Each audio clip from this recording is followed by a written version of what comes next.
Welcome to another edition of the Sports Drive here on the Arena Sports Network, the best network when it comes to sports, where every team has a fan.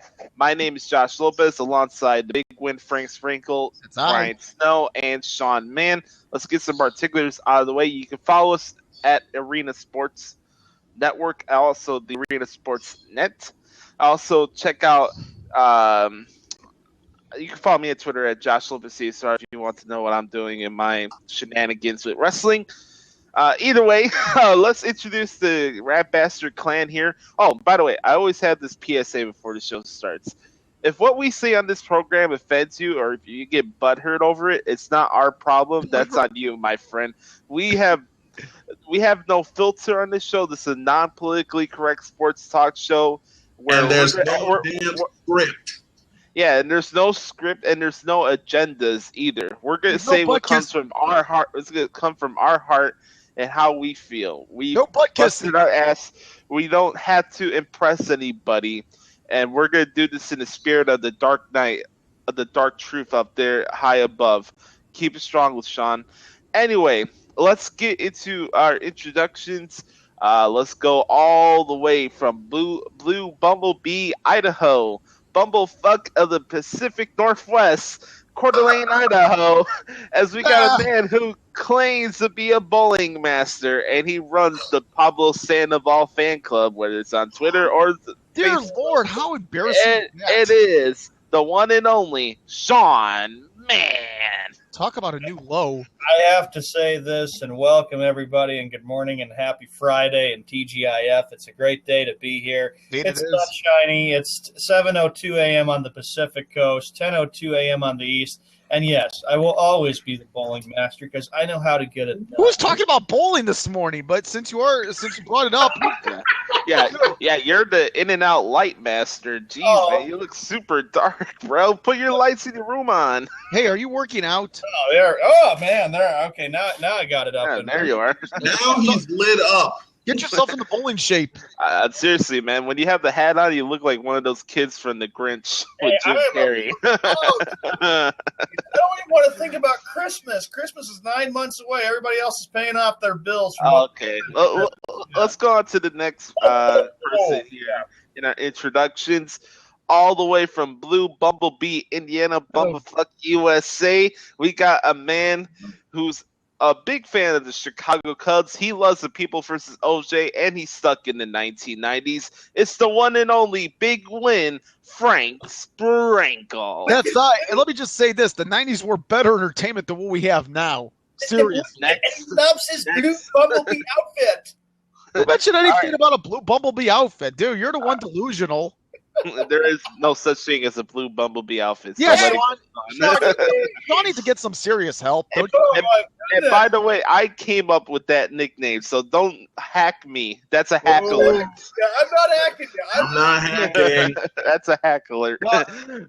All right. Our final introduction, we always save it for the best here. We got a great man who gave us this opportunity to be here and bring the sports right to the Arena Sports Network. It's my brother from another mother, one of my best friends in this world.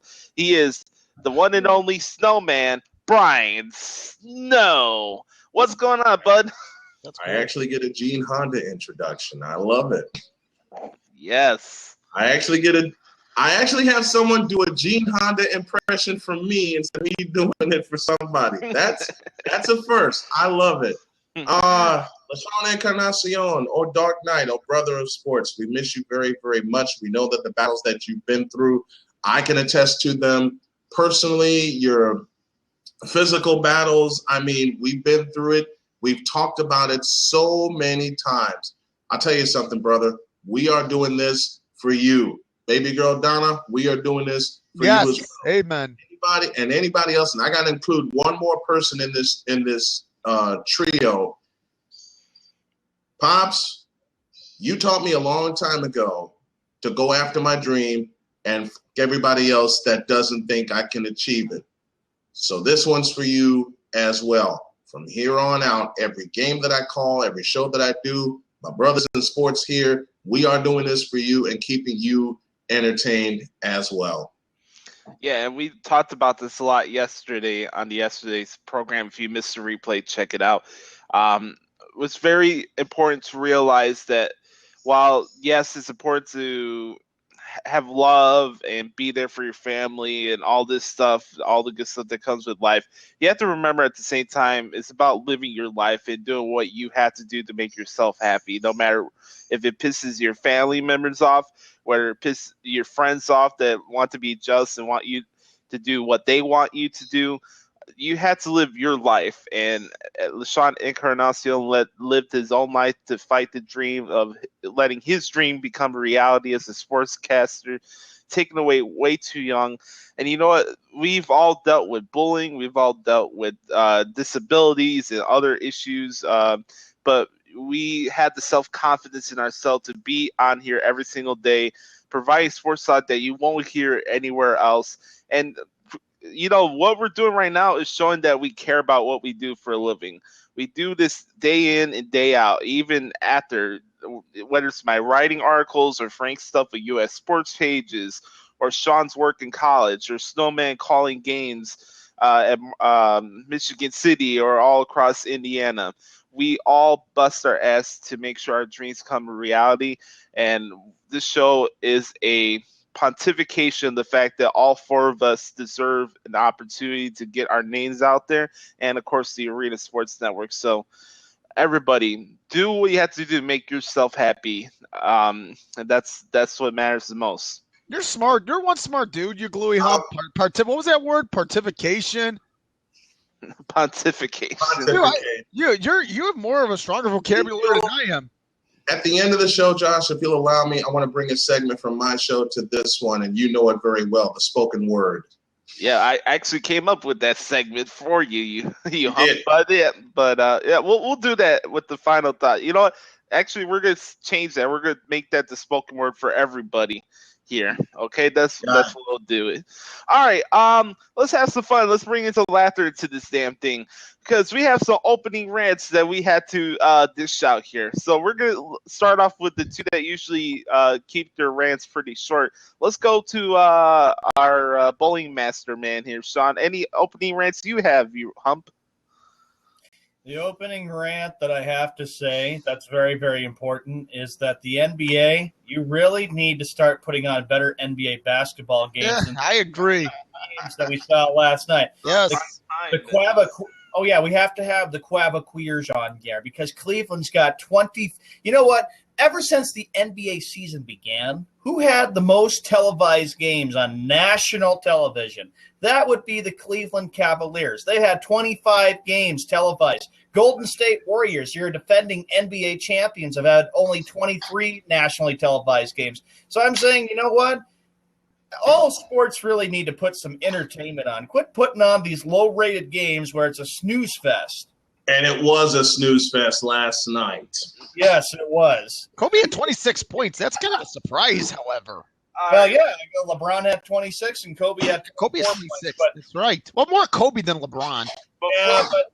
Before we go to the Snowman, let's let Frank get his rant. Oh, wait. Oh, hold it. I have another opening rant. I got one more. Frank, the next time we are a team together and we're going up on this game show that we did last night, quit putting in rap music for My Heart Will Go On from Titanic. There was nothing good about that last night. Oh, yeah. You let me down. Really, of all songs, you're going to go that route? Yes, I am. I'm going to go the Titanic song, and then Frank does it. Well, it makes sense. It's the damn song came from the 90s, so it's all fair game.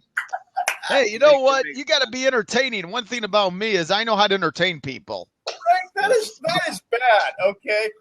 I have my liquor now. Oh, somebody's got booze. All right. Let's get Frank into his opening random.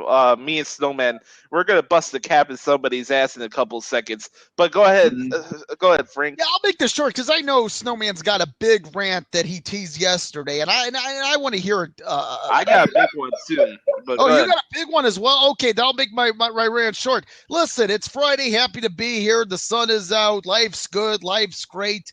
Life's good. Life's great. You know what, guys? I'm just blessed to be here, especially on a Friday when we have the weekend ahead of us. And I got to tell you something. This is literally my favorite time of the year because we're changing the clocks. Trust me, you think I got a lot of energy. When we have more daylight, I get a lot of energy. So guess what? More energy is still arriving. We'll all be losing that extra hour of sleep, so make sure to fast forward and put your clocks up an hour. It'll be 8:10 a.m. out here in the land, Potatoes, Idaho. Hey, potatoes give us French fries. Potatoes. All right, let's go to the snowman. The floor is yours, my brother. Oh, this is gonna be great. I agree. Y'all wondered for so many years why I have such a hatred for that dreaded four-letter network in which Disney has had their hands in the pie since 1984. People just don't want to realize how ass backwards ESPN is. Now you get rid of one of the greatest coaches of all time. Boo. Knowledge. Been in the game as a player and as a coach, Hall of Famer as a player. Hall of Fame tight end. And you want to get rid of him for Matt Hasselbeck? Boo. Seriously. At least Mike Ditka won his Super Bowl appearance. At least Mike Ditka's won a few championships. And at least Mike Ditka's actually played the game in one of the toughest eras that they have been in. So ESPN, your choice of talent has gone down the toilet, and it continues to go down the toilet. I don't care how many times you want to put out there that we're bringing in new young talent, we're bringing in some fresh faces. Stop it, okay? Yeah. Because it doesn't matter what talent you bring in, because you're going to stick a script in their face, you're going to stick an agenda in their face that you want them to follow. Yeah. It separates us from you. We don't have an agenda.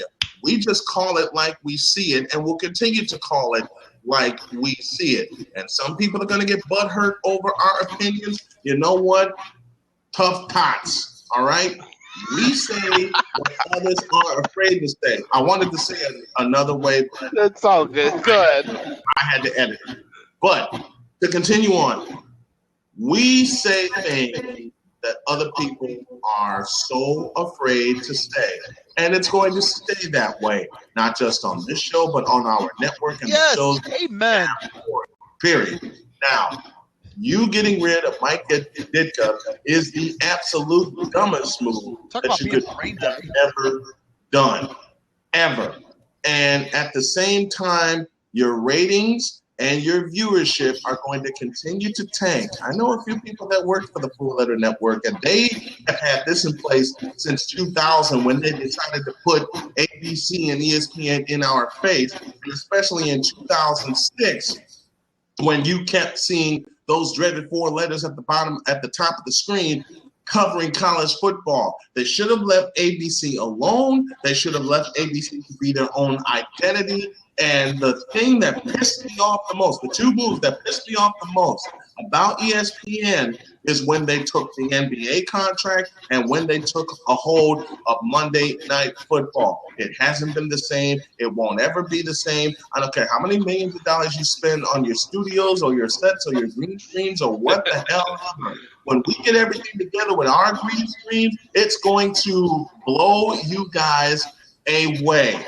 And that's Snowman's rant for this Friday. I'll give you a third one, Major League Baseball. All right. I've said this on so many occasions, and it feels like sometimes it goes on deaf ears. When I mention something, whether it's about wrestling or baseball or basketball or whatever, even music, if something I say bother you that much, how's it irresponsible for somebody like me or Snowman or Sean or Frank to criticize or point out flaws in an athlete or anything? How's it irresponsible to express your opinion? Yes, are we part of the media? Yes. But do we have to agree and reiterate the same phrases and the same narrative that you hear on every sports station and every sports network or every newsletter? No. So when I say LeBron James is not a great player, and he's not a top 50 player. How does that be spin and turn that I'm Donald Trump and I don't know what I'm talking about? Last night somebody said that I said the stupidest thing ever since Donald Trump over the fact that I don't feel that LeBron James is not a top 50 player. I laid out the facts, and Snowman, you saw this in the thread last night. Yes, I did. The guy asked me, "Oh, what have you been watching for the last 10 years?" Hey, it's pretty simple, jackass. Free throw shots. Below average shooter. I said middle of the road because I was just giving him guy credit. I gave him too much credit with that. Slam dunks. Politician. The key one here, overrated defender, especially in the fucking paint. And that was expressed last night when Kobe Bryant, where everybody's, oh, he's playing like Peyton Manning. He doesn't care anymore. He put a show last night at the Staples Center. He put his foot up LeBron James' ass. Period. Sure did. So, he sure did. So what I'll let you go in a minute, so man. But I'm so tired of people get on their fucking high horse and they feel like they're so self-righteous with the fact they can go after me over my opinion. I'm not a negative person, but I'm not afraid to express my opinion. Hey, and if you're gonna try to call me out on my bullshit, I'll prove you with my facts. And here's something else. When I posted that video last night of Kobe Bryant's up and under over LeBron James, I said from the heart that LeBron James is supposed to be what? Because he's not. I've said that, and I continue to say that. And there was a very lively debate last night on that thread. You know, and someone said, I don't know what you've been watching the past 10 years. I know exactly what the hell I've been watching the past 10 years, and it hasn't compared to the golden era, period. I said that, and I will continue to say that. If you want to put up the numbers, I'll go through the first. Let's break this down. The first number that he put up was LeBron James' scoring average, 27.6. Michael Jordan averaged 30.1. Correct. Free throw percentage. Let's look at shooting percentage. And I broke this down a week ago. For his career, LeBron James is shooting 45% from the floor. Mr. Jordan shot 51 for his career. Larry Bird shot 53% for his career. Magic Johnson, 52% for his career. Kareem Abdul-Jabbar. We don't even have to go into that, okay?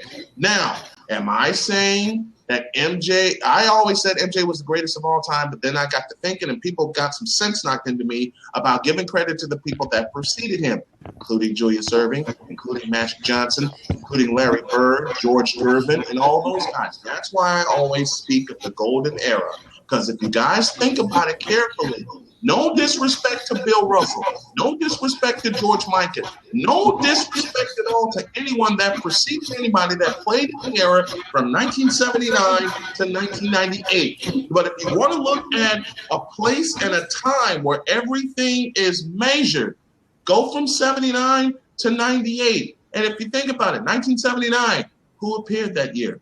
Magic Johnson, Larry Bird took the NBA to a whole new level. So they were the first to revive the NBA. I give Michael Jordan a little bit more credit because he took it to a level, he took it to the level where everyone is measured right now. He played against Magic. He played against Bird. He played against Kareem. He played against George Gervin. Matter of fact, played with George Gervin the year that MJ was injured and had a chance to see him before Gervin retired. Okay? There's a lot of measuring here. And yes, there was one instance in 1996 where Allen Iverson crossed up Michael Jordan. The difference between LeBron James and Michael Jordan is this. AI crossed up Michael.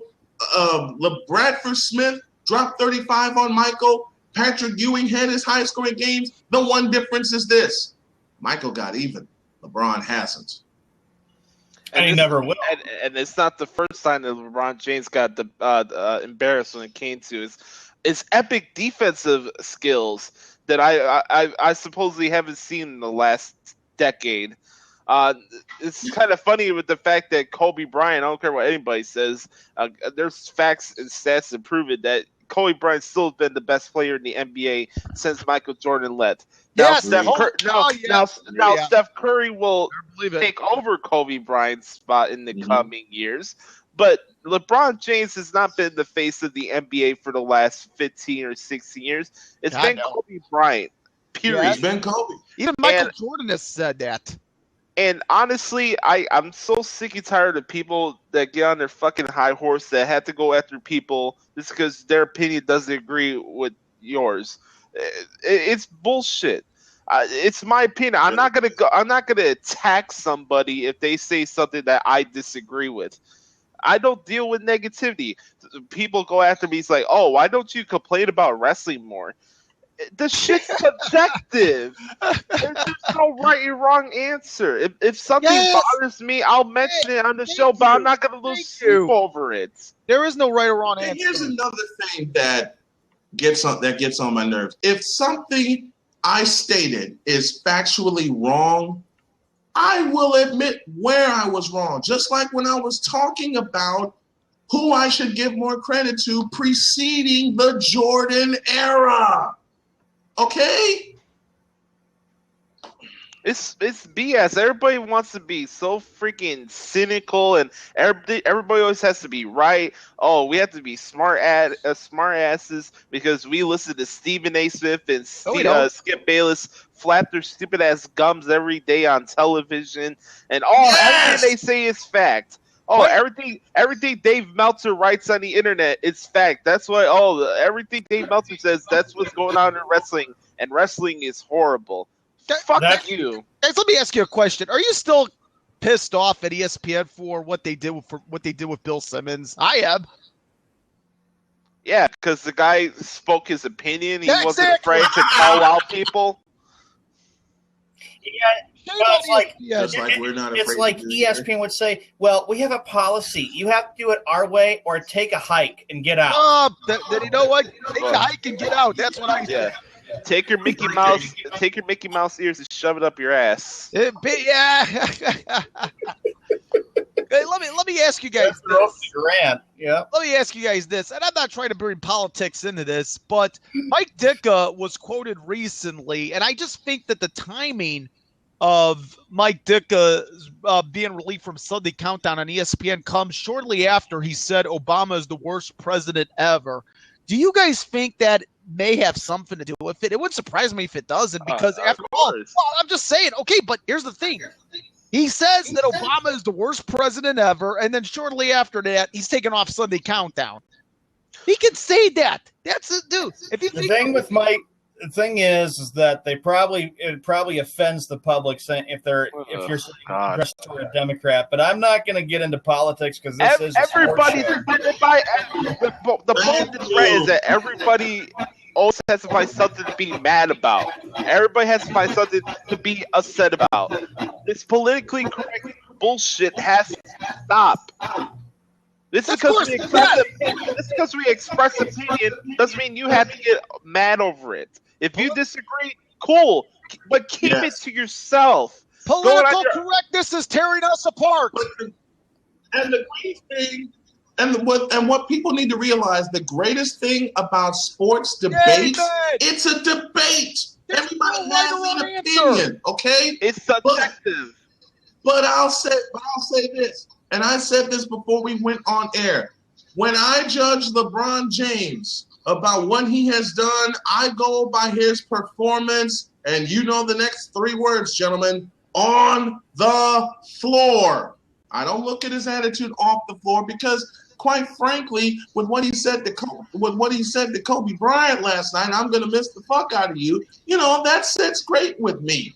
The way that he himself honored MJ by wearing his number and trying to be like him. Imitation is the best form of flattery. I understand that, okay? I go by what he has done collectively on the floor for the past 11 years, period. And it does not measure to everybody, not just MJ, to everybody that played in the golden era. My point is this. The numbers lay it out and speak for themselves. Yeah, you want to bring championships there in? You go. 2 and 4 in the finals by LeBron. MJ is undefeated. And let me add this. MJ never faced a 7th game in the finals. Nope. Period. Nope. The first game, remember, the first series was 5 games. Right, that was in 5 games. That was in '91, and Frank remembers that when they won in June. So does Brian. I think it was like what was it? Yeah, so did you, Brian. It was like what was it? June 12th night. That was a Wednesday. I can tell you that was a Wednesday. And the Bulls. Yes, sir. June 12th. The Bulls won that game, and I think that they won. 108. Yep, 108-101, and then 92.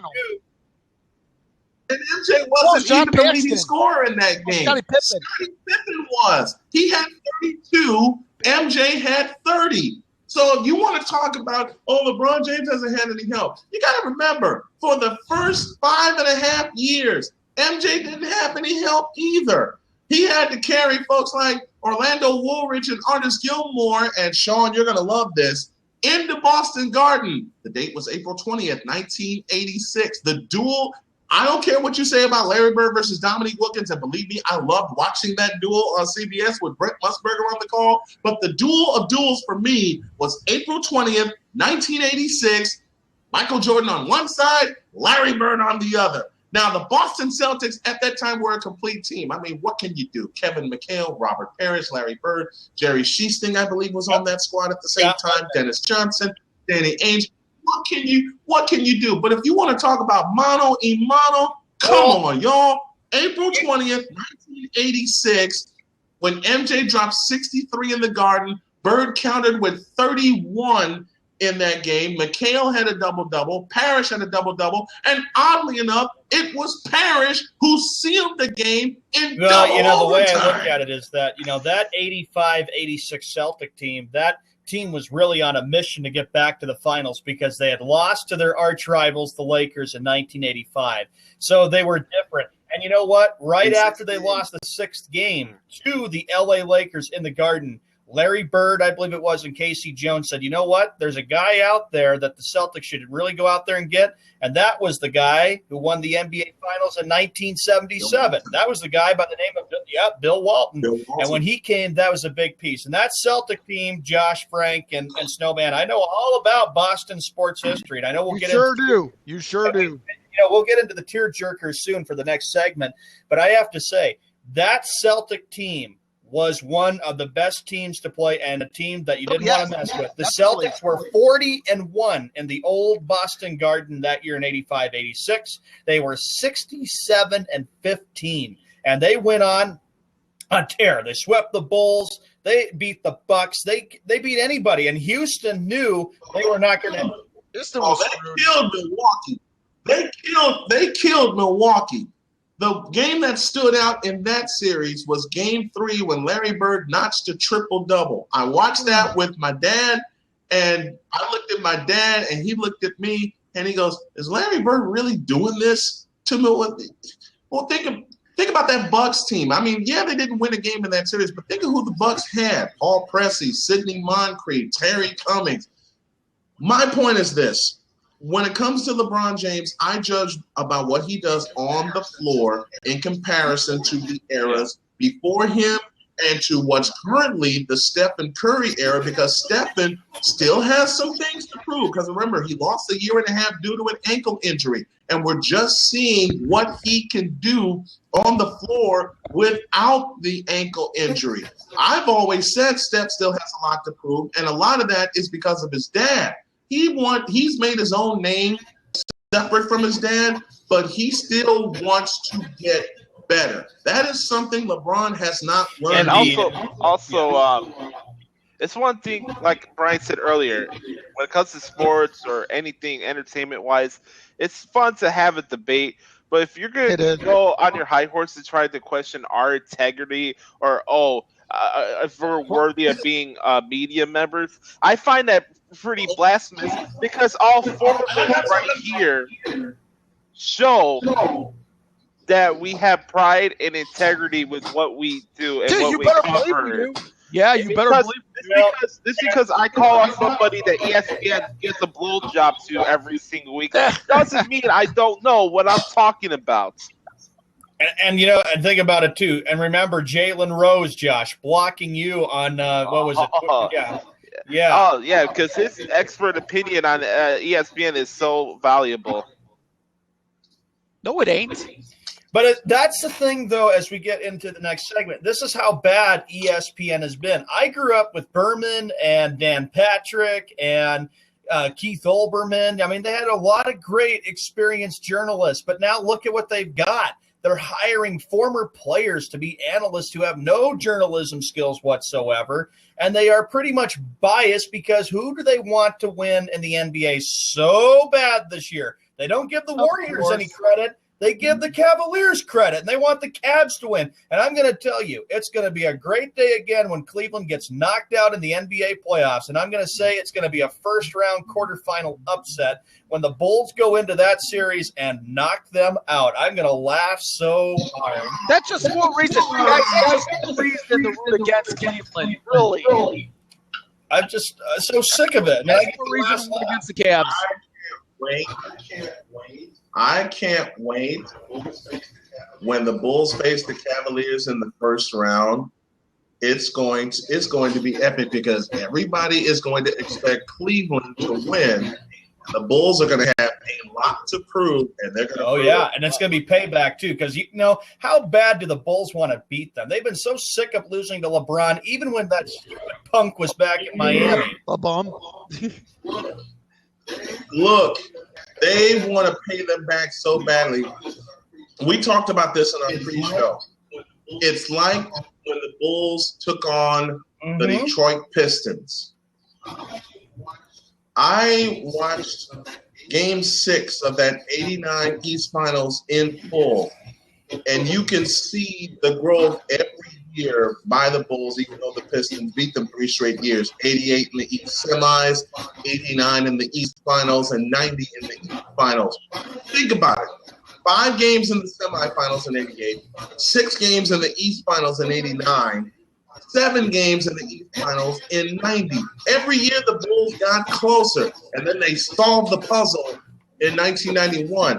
And the biggest thing that helped is the fact that the first 2 games were in Chicago, not in Detroit. But I don't even think that would have mattered in 1991 because the Bulls were on a mission that year to finally expunge themselves of the Detroit Pistons.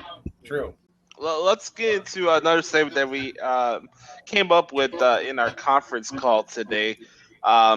This segment, you guys could share your memories in the chat room if you want as well. You're listening to Sports Drive, by the way, here on the Arena Sports Network. Josh Lopez alongside the Snowman, Bowling Ball Man, Walmart Boy, Sean Mann. Also, we got the big win, Frank Sprankle. All right, folks. We all talk about special moments in sports. We talk about happy moments. We talk about moments that piss you off. And you also have those moments where you get sad and you get emotionally invested. So we're going to go around the table, and this doesn't have to be exclusive to one sport or even one particular moment. What's some of your sports tear-jerking moments? It could be an end of a championship drought. It could be a walk-off home run. It could be anything if you really think about it. But we're going to go across this square peg over here, and let's see what the boys have to say. Let's start off with Frank this time, actually. Oh, there's no question about it. It was June of 2010 when the Blackhawks won the Stanley Cup. No question about it, because you take a look. Well, they won their first Stanley Cup. They won 2 Stanley Cups since, and both Stanley Cups have been great. Yes, Sean, the one against the Bruins, the 17 seconds in Game 6, that was awesome. And winning at home last year was a tremendous accomplishment, but it doesn't compare to what happened in Philadelphia. First of all, it's the greatest goal in hockey I never saw, and that was Patrick Kane's goal from the side that I could not see go in, but I saw Kane's. You didn't see it either. See, nobody saw it except Kaner, obviously, because Kaner knew. Go ahead. But Kane knows. Kane knows. Just like Pierre Bergeron knows for the Boston Bruins, you know, if you are a shooter, You know when that sumbitch goes in the net. Kane knew it and broke for the other end of the ice when he let it go. Great of a skill that Patrick. How doesn't that show you, Snowman, the great skill that Patrick Kane has? I mean, that's a hard angle. That's a difficult angle. And the absolute sense of Gentlemen, it as well. I was going to ask you though too. When they did beat the Flyers, wasn't that sixth game? Didn't it go into overtime? Yeah, I said it when it went overtime. I said overtime. Yes. But here's the thing, Sean. You got to understand this, Sean, and certainly Brian can relate like I can, and even the gluey hump. Although Snowman and I have lived a little longer than the gluey hump here. After all, we saw Chicago Stadium. The Blackhawks were the worst run franchise in professional sports, not just the NHL, but professional sports. Bill Wirtz had completely run what was a great historical organization into the ground in the last 10 years of his ownership, and to that effect, the last 10 years of his life. I mean, think about it. First of all, you had no home television, and here you are heading into the 21st century, and you're thinking, what team does not televise their home games? Okay, look, I don't need to explain how stupid that policy is. You should know how stupid that policy is. But on top of that, the Blackhawks had mediocre players. They went through coach after coach, head coach after head coach. Their front office was crappy. This team had no guidance, had no direction under Bill Wirtz in the last 10 years of his life. Oh, yeah, the attendance sucked, too, at the United Center. I forgot to mention that. Unfortunately, Bill Wirtz dies. And you know what? It's unfortunate, but that's the truth. It took somebody to die for all of this to happen. Let's face it. Bill Wirtz dies. His son, Rocky, takes over and realizes that drastic changes have to be made. You know what Rocky Wirtz does? I can tell you what Rocky Wirtz's first move was.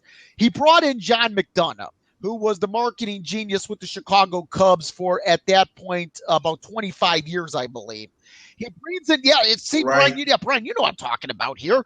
He brings in John McDonough to help with the marketing. Now he's the vice president of the Blackhawks. And understand this, with Rocky Wirtz and John McDonough, the Blackhawks are able to heal old wounds that Bill Wirtz completely destroyed. I mean, think about this. Bobby Hall coming back to the Blackhawk organization. I mean, nobody thought that was possible. Stan Mikita also comes back. You have the great players of the Blackhawks reunited because Bill Wirtz unfortunately drew these guys away. So you have that. You have the talent on the ice getting better, and above all else, you have the Bowmans. The Bowmans are hired. You have Scotty Bowman hired as an advisor. Then his son Stan Bowman, the greatest hire ever. Oh, I agree. The Bowmans. Stan Bowman becomes general manager, although I will say this, for the first Stanley Cup run, I got to give a lot of credit to Dale Talon, and so too to the Blackhawks. Dale Talon helped put together the first team. He drafted Kane and Chase, and not only that, I got to give the Blackhawks their due because they gave him a 2010 Stanley Cup championship ring, although he had been fired the season before. They gave him a ring, so classy move on the Blackhawks. But you got to understand, it had been 49 years since the Blackhawks had won a Stanley Cup, the longest drought in NHL history. But on top of that, look at how bad Brian, look at how bad his team was just 5 years earlier, how mediocre it was under Bill Wirtz. To me, the Blackhawks winning the Cup in 2010, as great as 2013 and last year was, 2010 for me, Game 6, that was the biggest tearjerker for me because that proved at long last the Blackhawks had finally come full circle under the Rocky Wirtz ownership. Frank, may I ask you something, though, too? My other question I wanted to ask you, you talk about 2010 for the NHL being the biggest tearjerker for you. If I could go back to the NBA very quickly, 1991 when the Bulls won the NBA Finals, was that a tearjerker for you? Because that was the first of the 6 championships. I wouldn't say really much of a tearjerker for me. You understand, I was only 10 years old at the time, and I had not lived. The 1991 was actually the Bulls' 25th season. I had only lived 10 years of my life at that point, so I did not know the 25 years of the Chicago Bulls history heading into 1991 because I was born in 1981. To me, it was great when they beat the Detroit Pistons. But Sean, the Bulls had always been in good shape. The Blackhawks were in terrible shape. I'm going to say this. Rocky Wirtz is the greatest owner in professional sports. Just take a look at what he did to resurrect the Blackhawks, resurrecting them from the sewer. So as great as it was in 1991, Sean, with the Bulls, it was more special for me when the Blackhawks had won in 2010 because of Rocky Wirtz, because this team was in bad shape before Rocky Wirtz came into the picture. And also, my dad was 6 years old in 1961. So for me, the Blackhawks winning, as great as it was to see the Bulls win in Los Angeles in 91, it was more special to see the Blackhawks just based on how bad they had been a few years earlier. Or even for you, or even the Bulls fans, of course, when probably the one that you were really, really sad about, which was a tearjerker, of course, was when Michael Jordan hit his final shot off of Brian Russell in Salt Lake City in 1998. I'll never forget that. He made that little move and then, boom, swishes it, nothing but net. And I thought, man, what an ending to a wonderful career. And he held the pose. He held the pose. All right. Yeah, okay. Rocky Wirtz is the greatest owner in sports today. I want to go on the record of saying that. Well, let's speed this up a little bit. Sean, how about you? Well, I am the diehard Bostonian sports fan. I always will be. I've always got the great knowledge of it. Number one for me there's a couple of dates in October of 2004 I won't forget. October 8th, 2004. The Red Sox played the Angels, and David Ortiz, the Big Papi, as they would call him, hits the game-winning two-run shot. I tell you one thing about Ortiz is that he's always carried Boston Red Sox so far through the history of that team, and, of course, he's retiring after this year. I have to say that one was a memory, and then I'd also have to say another tearjerker for me was when they, in 04, coming back from 0-3 down against the Yankees. Everybody told me it was over after the first three games when they ended up, getting pounded 19-8. And I'll tell you all this. As a Red Sox fan, after they lost 19-8, I never slept the entire night. I was so frustrated and so angry. I was like saying, I am sick and tired of losing to the Yankees. You guys need to start beating them. I ripped them and I said, start beating them, get to the basics, play small ball, do something. Because this was not funny that they were losing the first three games. Red Sox were the heavy favorites in the 04 ALCS against them. They were favored to win the series in 7 games. It turns out it was 7 games, but I'll tell you one thing. It was a different 7 games that we saw. It was a different outcome. And I'll tell you one thing, Frank and Josh and Snowman. Mm-hmm. If Kevin Millar doesn't work that walk against Mariano Rivera, Sox lose. Okay? Sox lose. So agreed. Dave Roberts comes in there, and Terry Francona designed that whole 9th inning. He said, listen, Dave, okay, Millar's going to walk. He's going to get on base. It's all on you now to take that second base and steal it. First pitch, Rivera picked over a few times. First pitch that Rivera throws to Posada, it's like ball one. Posada threw it, and I thought, oh, crap, he's out. I kept thinking that Dave Roberts was out. So he got in there, and his hand just gets in there before Jeter tries to swipe Roberts. And that steal is what changed it. And then Bill Miller. Changed the series. Bill Miller singled right up the middle, and the Red Sox tie it, and then they end up winning 6-4 on Ortiz, and then Ortiz again. Probably the defining moment of that 04 ALCS was Game 6, Curt Schilling and the Bloody Sock. I will never forget thinking to myself, Curt, give me everything you have tonight when you go out there and pitch. And he went out there. 7 great innings. Yeah. 7 great innings. Yeah, 7 innings. Red Sox win 4-2. And I think by then, everybody kind of felt like, the Red Sox are going to win Game 7. They're not going to let what happened in 03 happen, because in 03, it was heartbreak. I remember being just devastated after they lost the 7th game of the 03 ALCS. And then, of course, what happened in 1978 and in 1949, losing to those stupid Yankees just made me so sick. I was so sick of losing to them. But, in Game 7, I said, you know what? This isn't just for the 04 Red Sox. I said this was for all the teams and all the greats that never beat the Yankees. I mean, you're talking about Ted Williams, Carlton Fisk, Yastrzemski, Johnny Pesky, Bobby Dorr, Rico Petrocelli, Rudy York, Joe Croonan, the list goes on. And when they beat the Yankees, I knew they were going to win the World Series. There was no doubt about it in my mind. I said, you know what? You're not going to lose to St. Louis. You guys are going to pay them back for 46 and 67. And the Red Sox did that. And I would never forget. I was just so happy when they won it. I had the biggest smile on my face when I finally see them win the World Series. I said, oh, my gosh. And I looked at a Ted Williams picture of mine before I built this Boston shrine that I have right here. And I looked at that Williams picture and I said, Teddy, we made you smile tonight. I hope you're loving every minute of this because you'd be smiling. I said, that's for you, Teddy ball game. And it was just wonderful that they were able to finally do it. I mean, you're talking about all of Boston, the state of Massachusetts, all of New England. I mean, that was one huge tearjerker. And then they were able to win it in 2007 against Colorado. It was awesome in October 30th, 2013. They win it at Fenway Park. First time in 95 years. 95 years they finally win at Fenway Park. I mean, it was really, really cool that they were able to do it because, it was – and I'll never forget – the place was excited. It was so packed. They were ready for it. I was like going, true, they won both on the road, but I said, look, they're going to win at home. And I said, what did I say after 2004? That the Red Sox would win a lot more championships. But I have to say 2004 has to come in at number one for the tearjerker. Another one was the Boston Bruins winning the Stanley Cup championship in 2011. 3-7 game series, beating Montreal. Yeah, beat the Montreal. Baby, yeah. In the Habs. And beat those goddamn Scabs. And then, of course, the other one is when they beat Tampa Bay in a 7-game series. And another one is that it was payback against the Philadelphia Flyers. They swept them in that 4-game series. But June 15th, 2011, I was at a friend's house watching it. A friend said, well, you're the big Boston sports fan. And he was a Boston sports fan too. So he invited me to come. He basically had me he had me come to the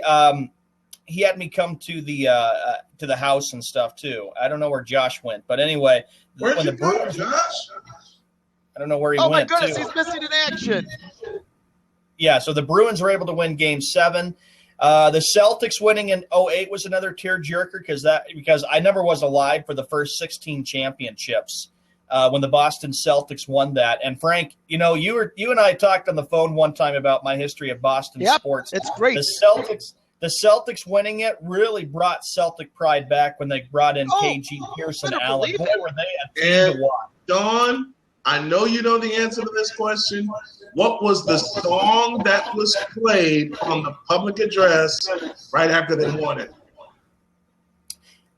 Shipping Up to Boston or Tessie? No, the song I'm looking for, Glory Days. Oh, yeah, Bruce Glory Days. And then, of course, the other one was the New England Patriots winning on a game-winning field goal by Vinatieri, and that's what capped off the dynasty. Anyway, back now we move on. Sorry. Go ahead, Snowman. Mine's pretty simple. Celebrating the 2005 World Series with my dad. How nice. We had a chance to watch every playoff, including when they won the ALCS, and I had the TV on, but I had the radio call because Dad knew how I was. I always listened to the radio call, and I'm going to start crying here. Forgive me. No. You need to apologize. It's one of those kind of times where, like, when baseball season rolls around, I always miss my dad. Mm-hmm. Right. So if there was a tearjerker, as much as I love the Bulls, if there was a tearjerker, October 26, 2005. For me, I'm going to go a little bit differently. We heard a lot of particular sports teams that we love stories. I'm going to go a little bit outside the table and actually other teams that have won championships that I got emotionally invested in, like the Angels when they beat the Giants in the 2002 World Series. I remember I was a kid, I would get those yearly World Series DVD documentaries they would have, and I don't know, maybe because I was a kid at the time, I was 8 when the Angels won the World Series, and just the story of the passion of the crowd, of the Angels and the rally monkey and all that. That was one of my favorite sports memories. Hey, Josh, I was just going to say, and you know what's amazing about it, too, with the Angels? Think about what that team was like. Nobody really picked them to be a World Series team. They beat the Yankees. I loved it. They upset the Yankees and knocked them out. I loved every minute of that. Probably my two favorite ones, and it goes back to baseball, actually.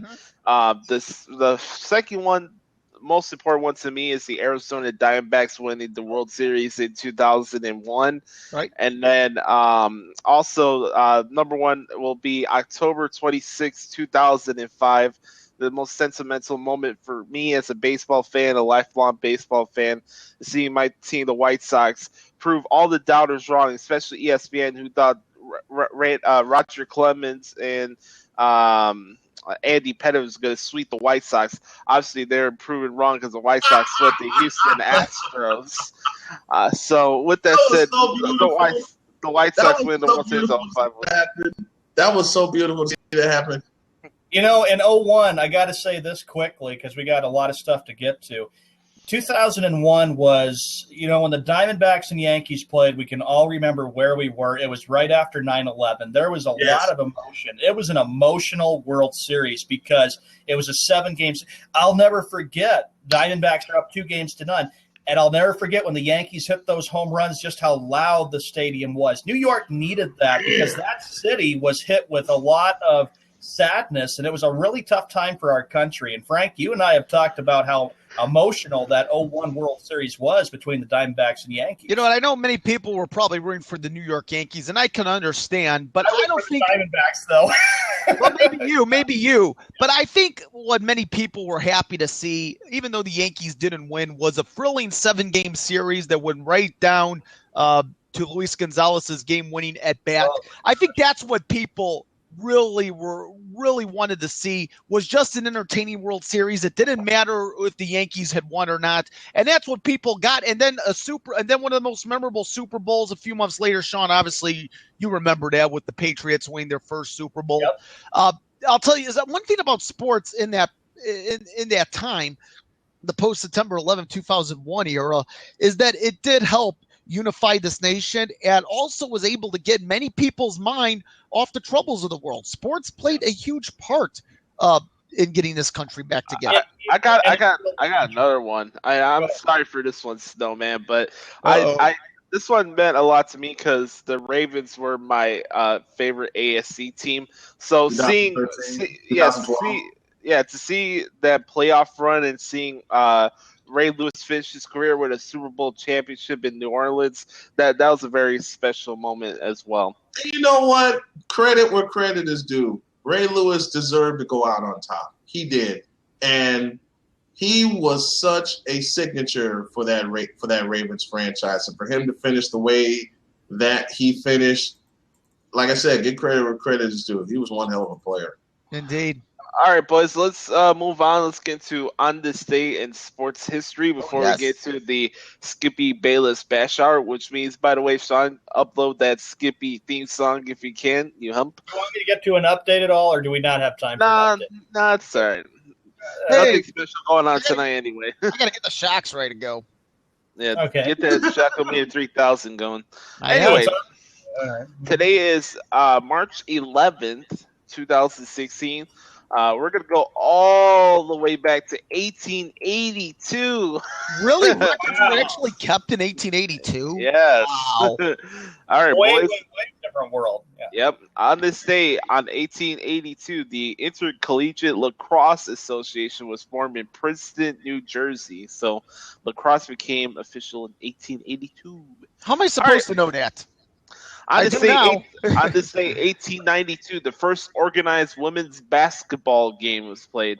The game was at Smith College between students and faculty members. That's pretty cool. On this day, 1909, the first gold medal to a perfect score bowler was awarded to A.C. Jellison by the American Bowling Congress. Obviously, we won't see Browning or Sean Mann at that. Getting a gold medal for bowling. Sports history. That's like a bumblebee stain. Yes. A blue bumblebee stain. Yes. Ow. On this day, 1930, Babe Ruth signed a 2-year contract with the New York Yankees for a sum of $80,000. Oh, obviously you won't see that today because Yoenis Cespedes is supposedly worth more than $150 million. Oh, Babe Yes. Ruth. How?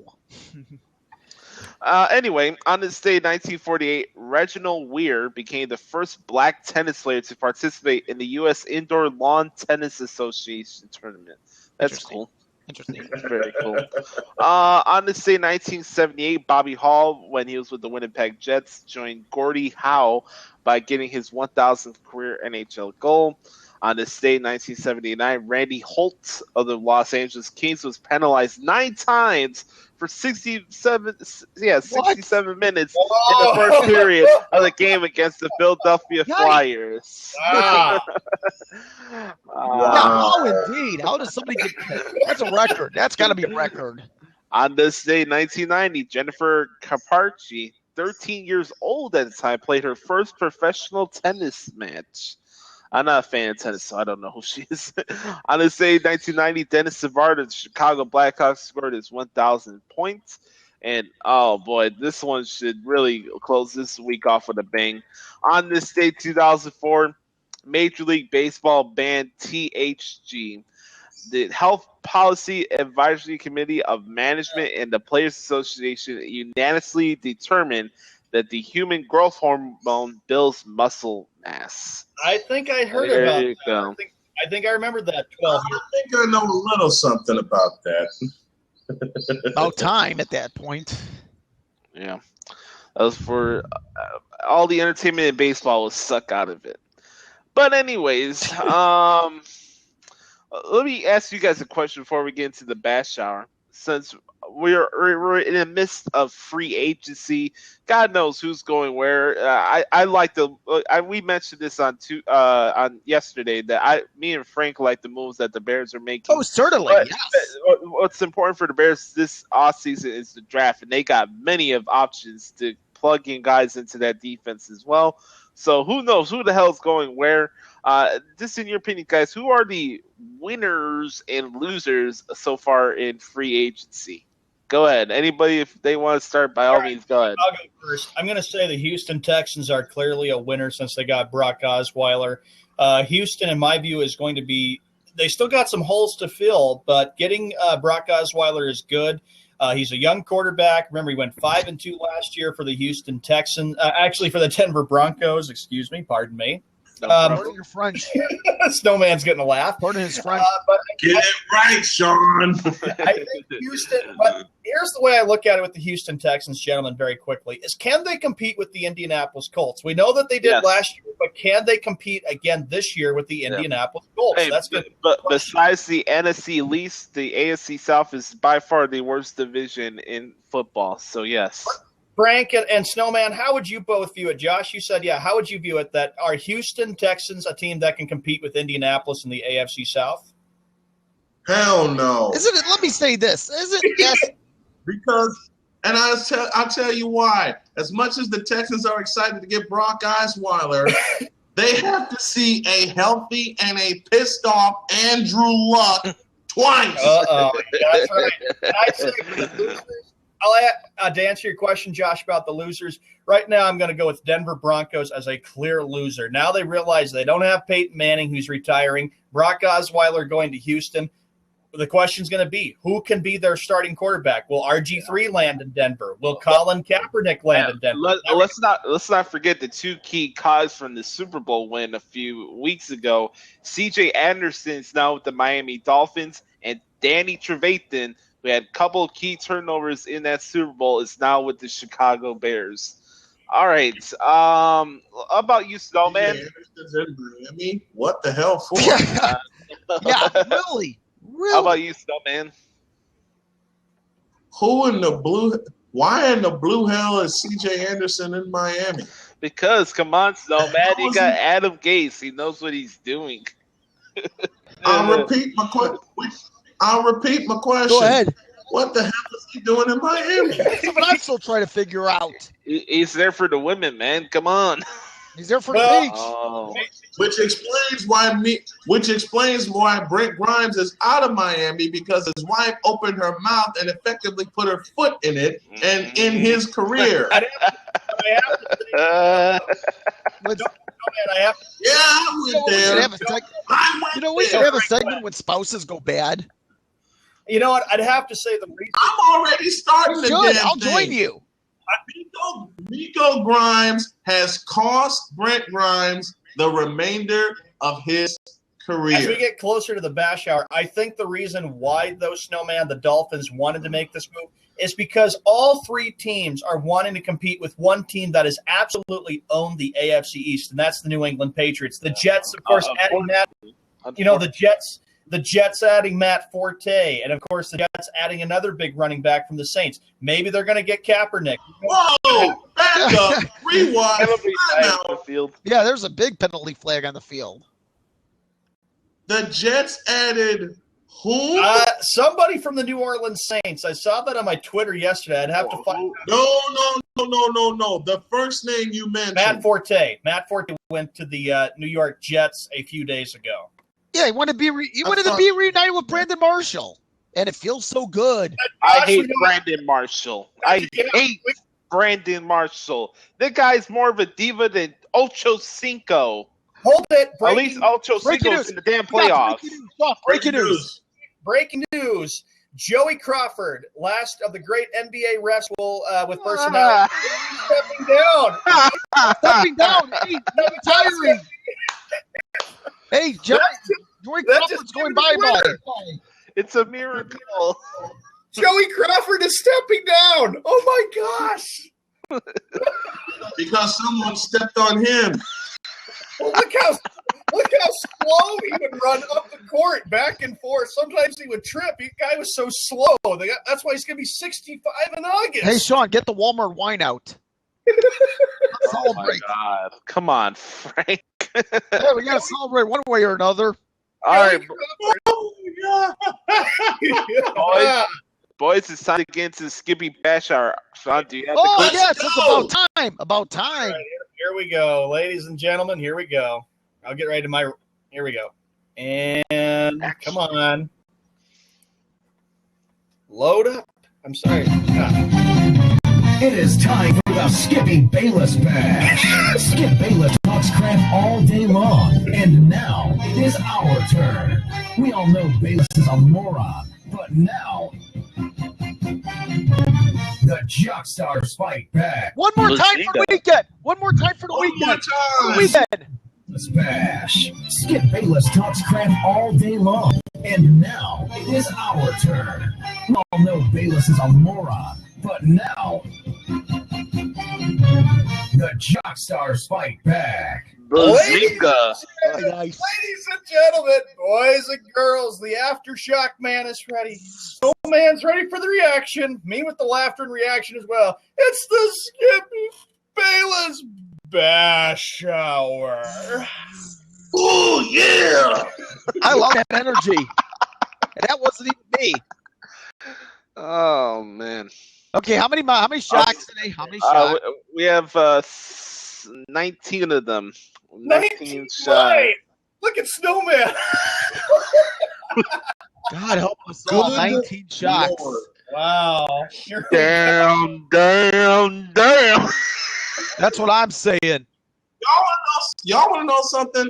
I'm so happy to do this show that I didn't marry the woman I was supposed to marry last summer because she'd have found a way to intercept this.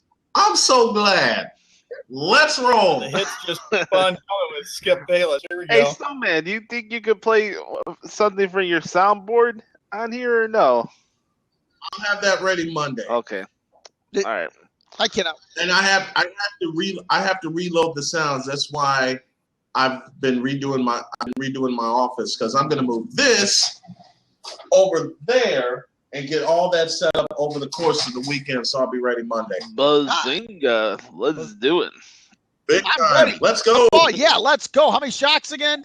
19. Oh, my gosh. All right, let's remind everybody, I'm just the messenger. Do not go after me. I am not Skip Bayless, damn it. Yeah, the opinions of those Thank God are not those of ours. I wonder how he feels about Johnny Manziel being released today. The Browns officially released Johnny Manziel. I can't wait to hear this one. Let's celebrate. Skippy Bale said that my. Oh, God bless America. My Dallas Cowboys should sign Colin Kaepernick. Did he say Colin Kaepernick? They should sign Colin Kaepernick. Colin Kaepernick. Because, come on, Frank, they need somebody right there. They know Romo's getting up there in age, and they think Kaepernick would be the solution. He thinks that would be the idea to help the Cowboys end their Super Bowl drought. They need a leader at the quarterback position. Kaepernick doesn't have any ability to lead. Snowman, are you there, bud? Oh, he's upset because he can't wait for his reaction. Here we go. I can't wait to hear his reaction. Yeah, I just can't wait to see his face. I don't want to see his face. He's upset. Look. He's got his left hand on his side of his head, which is okay. Go on. He praises the Cowboys. That's why I'm saying go on. There is not enough time for this second hour for me to go completely, totally the bloody fuck off about the Dallas Cowboys. Let's get the torture out of the way, Josh. Okay. Let's get the torture out of the way. Right. More torture to ensue. Skippy Bale says that Draymond Green is overrated and he's going to be in the way of the Warriors winning the championship. Oh my goodness, Snowman's already left us. Anybody else? Oh my goodness, yeah, Sean's gone too. Get the fuck out of the way. Get the fuck out of the way. Hey, you know what? I guess it's just the two of us, Josh. God help us all. Oh my God. Isn't this segment funny? Oh, wow. I just was on my bed laughing. Okay. You put overrated in the same sentence as Draymond Green? That's what he did. Yep. Oh, my gosh. You illiterate, incompetent bastard. That he is. He is an illiterate and incompetent beast. At least Draymond Green's earned the right to wear number 23 with this play on the floor, and he's already been voted by the team as the most valuable player, unlike another certain person who chooses to wear number 23 and hasn't earned it. Snowman, you're not gonna like this next one. Oh, God help us all. Skippy Bale said that Kevin Love's a better 3-point shooter than Klay Thompson. I'm leaving. Bye. Okay, now I'm leaving too. You know what happens if we all leave at once? What happened? Look, he's standing. I gotta go puke somewhere. Now I'm pissed off. That's the goal, man. We have to get it going. Wow. Come on, man. That's the point of the segment. Talk about sniffing at the crotch of the Cavaliers. Snowman, before you go, I got something to say here. Listen. That is blasphemous. All right, that's the last time you're playing that today. That's the last time you're playing that today. All right, bud. Yeah, how dare you? Kevin Love. It's mediocre. Yeah, that I know. Y'all hear me? I'm listening. Kevin Love, Klay Thompson. Okay. The most significant three-point shot Kevin Love hit came in early in the regular season game when he was with the Minnesota Timberwolves against the Clippers. Klay Thompson scored 37 points in a quarter.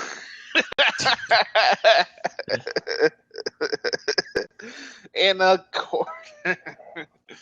Klay Thompson here. Yep. Kevin Love down the low. Y'all know what this is? Yes. That's duct tape. This should be taped to Skip Bayless's lips. All right, Sean, you ready, bud? This one's for you. Yeah. Oh no! It's involving Boston. Dear Lord, Yeah. help us all. Skippy Bale said that my Oh God, help us.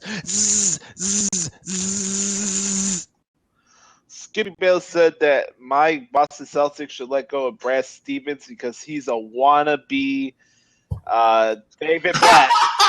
Want to be David Blatt? Oh my goodness, Sean! He just insulted Sean. Oh my goodness, Sean, come back! He just insulted Brad Stevens. You didn't even let me finish the quote before leaving. What the hell? I'm sorry. Go ahead. Sorry. I He said just insulted that. Brad Stevens. All right. Let's redo this again. Skippy Bayless said that Boston Celtics should let go of Brad Stevens because he's a wannabe David Blatt. Now you can leave. Now you can leave. Yeah, now you can leave. Dude. Even Snowman's leaving. He's not a Celtics fan. I know, right? Hey, Snowman has free right to leave whenever he wants. It's in his house. You know what? I have to say this. Okay. Brad Stevens has turned the Celtic team around, Skip Bayless. He hasn't gotten fired. He took them to the playoffs last year. Even though they got swept against Cleveland, I'm still mad. Even though the Celtics got swept by Cleveland, I knew that it was a start of things to come. Now you're saying that Brad Stevens needs to be let go? You know what, Skip Bayless? You need to be let go. You should have been let go from day one because you don't know anything about broadcasting. You are overrated. And like I've always said, you don't know a thing about the Celtics. Hey, Skip Bayless, easy question. How many championships do the Boston Celtics have? I don't know. Wrong. They have 17 championships. Shut up already. They're going to win number 18. A wannabe. Can I piggyback on this point? That's kind of cruel. A wannabe David Blatt? That's what he said, dude. David Blatt got fired this year. Skip, do you even know what entails coaching? It's not letting the inmates run the asylum. Exactly. Okay? Brad Stevens is not letting the inmates run the asylum. Steve Kerr is not letting the inmates run the asylum, although Steve Kerr was an inmate as a shooting guard for 14 years. At least they have something that, Skip Bayless, you will never have. Balls? Well, Gosh, Frank. anything associated with that particular item, nerve, balls, class, knowledge, manhood. Did I say knowledge? Yeah, you said knowledge. Yeah, you did. I heard you. You're on the record. I said Such a Shut up, Skip And Bayless. intentional fortitude, you rat bastard. yeah. Talk about. Thank you, And Josh. always talk about the Celtics like saying, "Oh, they'll miss the playoffs." That's why they're 39-26. All right, Frank, you ready, bud? I have to go Chicago. Probably the Cubs. Go ahead. Oh no. Skippy Bayless said that Greg Max does not deserve to be in the Hall of Fame. Goodbye. See ya. You know what? I'm literally leaving now. Wow. I cannot believe that. Greg Maddux does not deserve to be in the Hall of Fame. He won a World for the Braves. He didn't pitch for Frank Chicago Cubs. God damn. Look at Frank actually laughed. Frank just hung up. God. Oh, so mad. Hey, what did I miss? Hey, what did I miss? Frank just hung up. What did I miss? I'm back. You hung up, but that's what happened. Oh yeah, I remember. Greg Maddux does not belong in the Hall of Fame. Greg Maddux pitched in one of the most corrupt eras of all time, the steroid era, and he was still able to get hitters out, having more than 300 games. Wow. And he didn't even look like a pitcher. He didn't have a dominant fastball, but man, he knew how to get the job done. Right? Damn. Snowman just sitting there like, Any wow. thoughts, Snowman? God. God bless America. Should I go to the next one? Oh no, you want to? I have a question. What type of drugs? Let me ask you. What type of drugs does Skip Bayless take? I don't know. I'll tell you what. Those drugs aren't working. Next. Okay. There is not enough time in the day for me to go off on just that one alone. I know. And Greg Maddux has a World Series. As a matter of fact, I'll go off on that quote on Monday on my show as well as this one. Pretty sweet. Oh, I can't wait for that one. And I have to say, hey, you got to put a stats about that on Facebook, by the way, Snowman, as a teaser, okay? You know what? I'm getting back into doing my teasers. I'm doing video teasers. I'm back into it since I have my home office complete and I don't have to drive all over creation to get internet and Starbucks to deal with that god-awful music.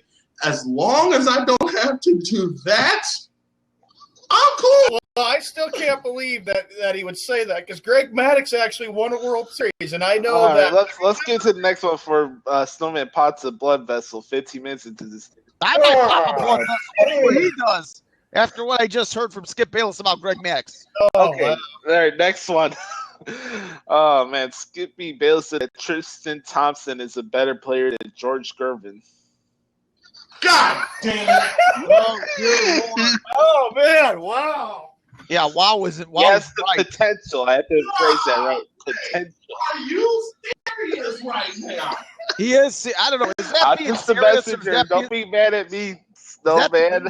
Don't be mad at me, buddy. That's being delusional. What in the Vita Blue Yellow Belly Red-Blooded hell have you been drinking? I don't know, but Lord knows I don't want to drink it. I'm on the bed laughing. Holy cow! I don't want to. Lord knows I don't want to drink it. I hope when we do these segments, you guys are not mad at me. I'll just No, we're not mad. We're mad at one Skip Bayless because his comments are so stupid and dumb. Yes. Why do you think we live? Why do you think I leave? Why do you think all of us leave? Well, Frank, you hung up on that last. I'm still pissed at what he said about Greg Maddux. Well, that's why I hung up. I'm not the world's biggest Cub fan, but real recognizes real. Andre Dawson, Greg Maddux, Kyle Schwarber, who is this son bitch? Chris Bryant. Real recognizes real. And Greg Maddux was real. Okay? And I'll admit, Greg Maddux should be in the Hall of Fame as a member of the Atlanta Braves. But he also.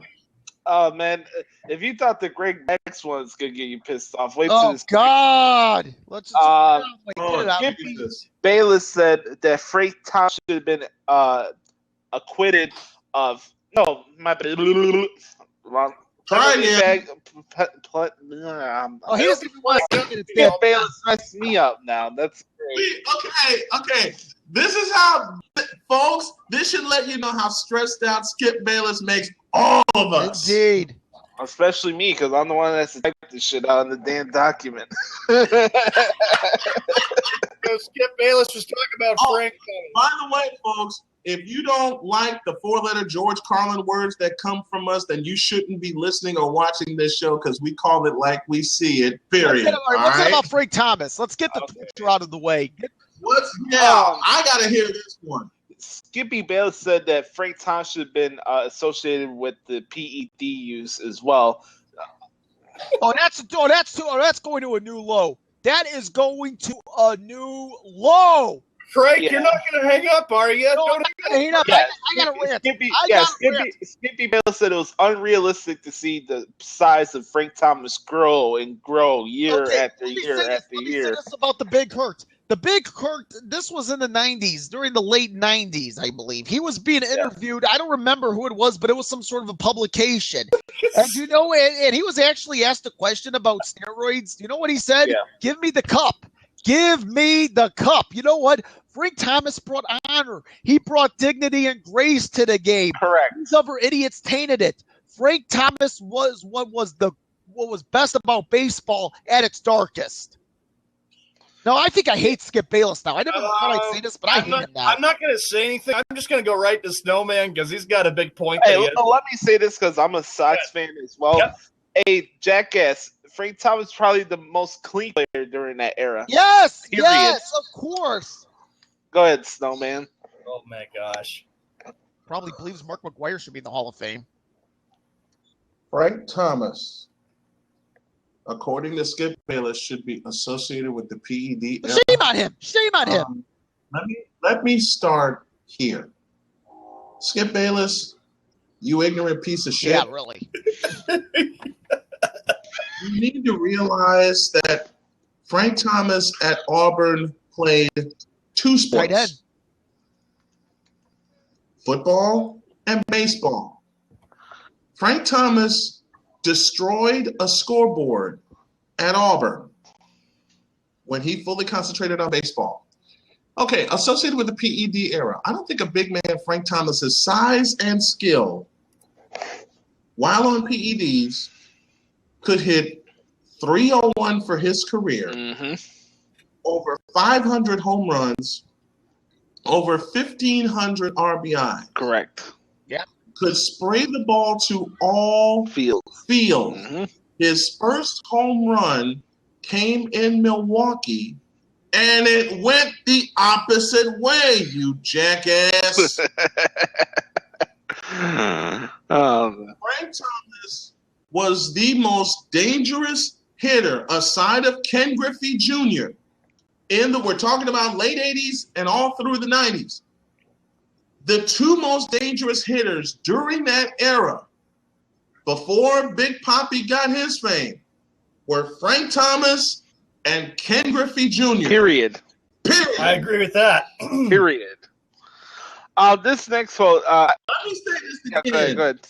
The two most dangerous hitters throughout the 90s were the Big Hurt, Frank Thomas, and the kid, Ken Griffey Jr. And both are where they are supposed to be. My final three words, Hall of Fame.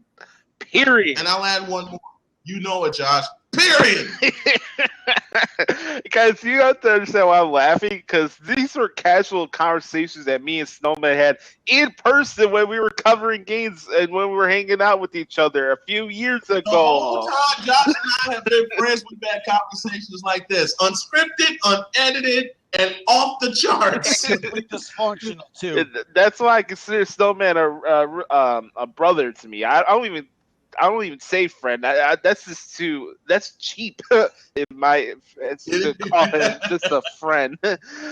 Anyway, this next one I found is really interesting, and this is actually on his Twitter account. So if you want to say I'm a liar, you could look at his Twitter account at Real Skip Bayless. Oh, here we go. Skippy Bayless says that, hey, Elway. So this is directed to John Elway. Not a Hall of Famer. A quarterback who went 7-4 as a starter for you, won the division and the playoff game is available. Huge star in Denver. A guy named Tim Tebow. Oh wow! This came out on Wednesday. So he's trying to. Does he have sympathy for Tim Tebow? No, Frankie's directing John Elway back to Tim Tebow. That's what's going on. Frank, bring Tim Tebow back to the Mile High City. Why? Because I'm sure that Skip Bayless would feel like he would be the solution. He would be the guy that could turn them around. Really? Uh-oh, Snowman. Y'all go ahead. Y'all go ahead. Another funny story. Even when I bring up Tim Tebow when he was still in the league, we used to laugh about the ridiculous with Skip Bayless and Tim Tebow. Anyway, let's move on. Skip Bayless said that Oh gosh, here we go. My St. Louis Cardinals will show the Chicago Cubs this year who real winners are. Hey, I'm not even mad. I'm a Sox fan. That's all you, Frank. You know what? That is addressed towards you. Yeah, so. I think he just hates Chicago. You know what? That's the thing with Skip Bayless. He just hates everything about Chicago. He probably thinks that if he has a piece of Chicago deep dish pizza, he'll probably die from it. Hey, then if that's the case, please eat it. I'll be willing to serve it to you. It's better than any food out in the East Coast. Yeah, I'll say that. You know what? Hey, Skip, let me ask you. In Connecticut, do you eat that cardboard pizza? Yeah, exactly. I've done jazz festivals in New York and Boston, and their food tastes like other shit. Exactly. I had seafood there. Come on, I had seafood on the East Coast last year. You know, I'm going to tell you, Skip Bayless hates everything about Chicago. For him to say that, to rip all the Chicago teams, Hey, Skip, you coming out for the NFL draft this year? Please do. I hope so, because you got a knuckle sandwich coming your way from West Side Chicago. You freaking humpback. You know what? I'll join you. If he comes to Chicago, I'm sure he'd buy you all a nice pizza or buy you a nice dinner. If he mentioned, hey, I'm Skip Bayless, I'll buy you. Let me ask a question. Hey, let's ask the question, because I'm going to be looking around the internet today for like some press credentials and stuff. Snowman, would you like to join me in the big win at Draft Town? Oh, please. Oh yeah. Dude, Snowman's got to be included too. We're gonna go via the Arena Sports Network route on this end. Can y'all hear this? I can hear you. I can hear you very well. Can y'all hear what I'm playing here? Baseball is different from any other sport in America. The reason I bring this up, when he mentioned something about I can't even say. He mentions a lot of Tim things. Tebow. Tim Tebow, Brett Maddox, John, everything. Okay. What was that name, Josh? Tim Tebow. Mr. Carlin, if you would please. Football is concerned with down. Oh yeah. Down is it? Baseball is concerned with ups. Who's up? Are you up? I'm not up. He's up. I rest my case. That's my favorite George Carlin monologue of all time. Right there. I rest my case. This is what happened at the Exelon file. Snowman would go, Marion, period, and then he'd go with the face palm right after, right on the desk. He would have his one computer to call the game to stream through whatever service for ASN, and then the next one you have for the soundboard, and we would play around with that. I swear. People know how much fun Josh and I had with the two computers when we were covering games at Exelon. Sean, Frank, one of these days we're gonna have a conference call about the Exelon files, because those stories are too funny not to tell, man. Don't spoil it. Do not spoil it.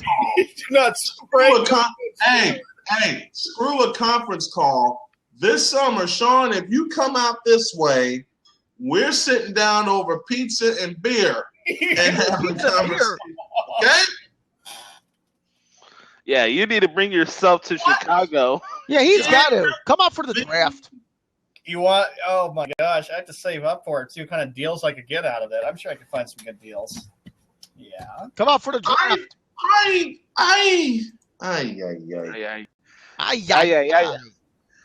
By the way, I can't wait till all us three hang out, because obviously I'm the only one still here in the city. You two guys are still in Indiana, so when we hang out, it's just about to go down.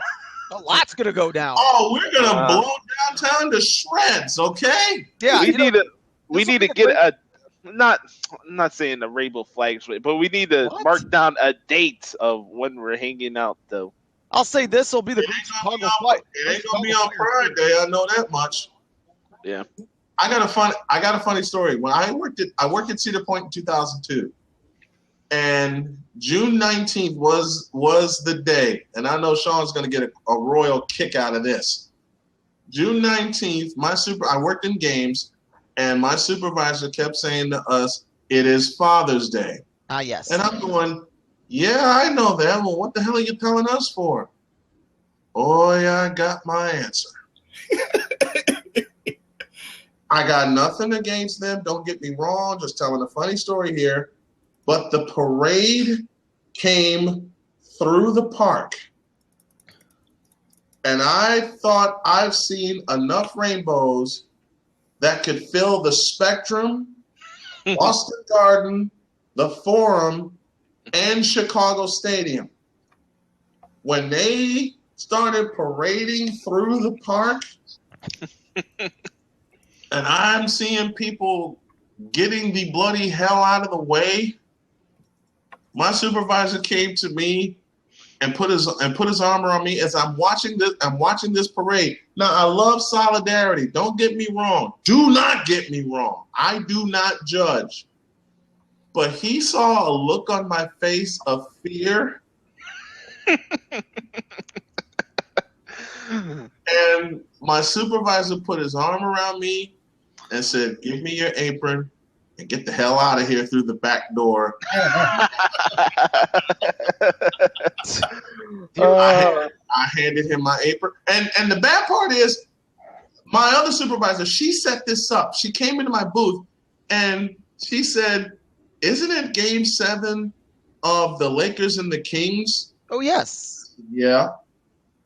She went back, told my other supervisor. He comes flying into the booth, put his arm around me. He said, "You get the hell out of here right now, because I already know where this is going." Because I've never seen it. I've never seen it live and up close. And it frightens me more than watching Tim Tebow throw a pass.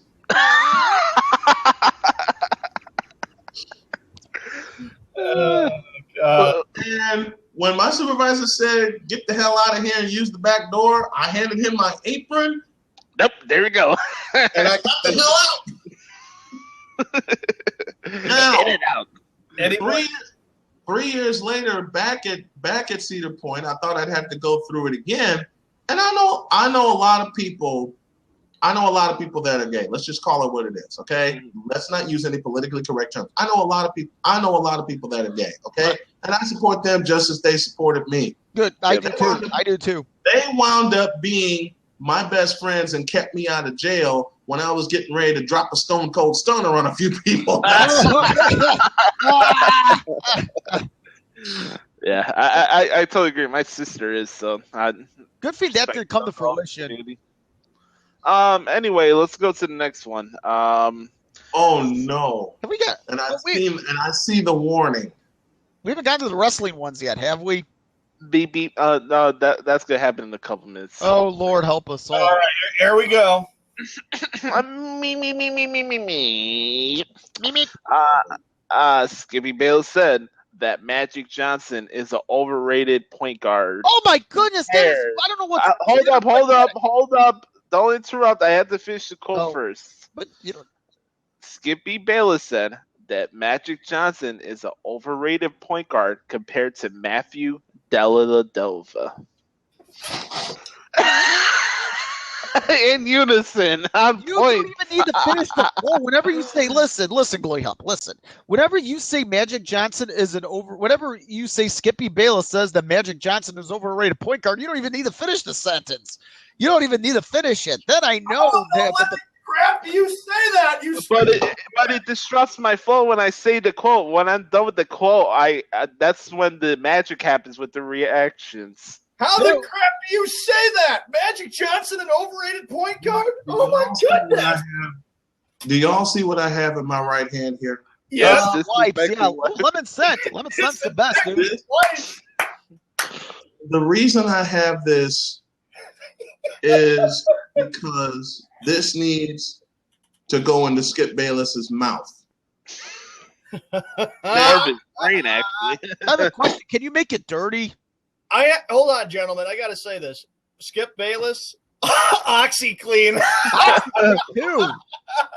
For you to say that Magic Johnson is an overrated point guard, Matthew Dellavedova, you are full of shit. Magic Johnson won 5 NBA championships. He brought and the only one to win a Finals MVP. You know my next 3 words, gentlemen. As a rookie. Yep, and that was in 1980. And then he won back-to-back championships in 1987. Sean froze. Adios. Darn it, Sean. He gone. Booty connection. Anyway, in and out, boy, now. Whatever you say, Magic Johnson is overrated play, or at least when Skippy Bayless says overrated Magic Johnson, I don't need to hear the rest of it. I don't care who Matthew Dellavedova or the guy next to him. I don't care. I don't need to hear it. Man. Yep, OxyClean. You know, this has been a pretty bad Skippy. Well, it's actually been a good Skippy Bayless bash hour. It's just that the quotes are not even this will work on Skip Bayless. Correct. Oh man. That is right. Another excellent file story. This is gonna go into my next Skippy quote because I said this to Brian a while back when we were actually doing the game. His jaw dropped. He flipped his chair over and didn't talk to me until the damn game started. So here's the next quote. Come on back, Brian. Listen, dude, is there a shock? Yes. Oh no! Oh please! I think you know which one it is. No, I don't. All I know is there's a shock coming. This is frightening to me. Frightening to you? I don't know if I'll be able to sleep tonight. All right, you guys ready? Ready for the shock? I don't know if I am, but yeah, just go ahead. Might as well get it over with. Skippy Bayless said that my Dallas Cowboys will win the next 10 Super Bowls. Oh, wow. 10 Super Bowls. I'm glad I got off the air when I did. Oh, my gosh. I think the Houston Texans have a better shot of winning next year's Super Bowl than the Dallas Cowboys. Well, come on, Frank. They're the Cowboys. They own the Lone Star State. They're called America's team. Hey, does anybody want to see the Raiders move to San Antonio? No. Then we get it. Okay, folks. Get back. Here's the next item up for bids. Y'all know what this is? Oh, no. Oh, no. Y'all know what this is? Wow. Yes. I go, oh, my goodness. Oh, now you brought the weapons out. Yes. We need to stuff Skip Bayless into a can and seal it with this sumbitch. Now, the next item up for bids. Oh, God. Here we go. I'm glad I'm home doing this show now. I'm afraid to do this, but I'm going to do it. Skippy Bayless's opinions are about as solid as this. Hey, at least it's natural. Hey, at least it's natural. But it's crunchy. Oh, my gosh. And I hate crunchy. And I hate crunchy peanut butter, but I was struggling at the time, and I'm still struggling a little bit. And Josh, you know very well, beggars can't confuse me. I'll be right back. Yes. Dude, this is complete. This is complete and utter dysfunction. Disarray here, man. But Josh and Frank, what would you say about it that Skip Bayless believes the Cowboys are going to win the next 10 Super Bowls? Hey guys, I got a question. When's Skip Bayless? I got to look up Skip Bayless's birthday. I got to look it up. Hey, It's December. Skippy, I'll be doing the play-by-play for WrestleMania for the next 10 years before the Cowboys win the next 10 Super Bowls. Hey guys, I got an idea. You know, every December 4th, that's Skip Bayless's birthday. We should have a Skippy Bayless bashing day. Seriously, where we're on for 24 hours and do nothing but bash Skip Bayless. Well, he'll be 65.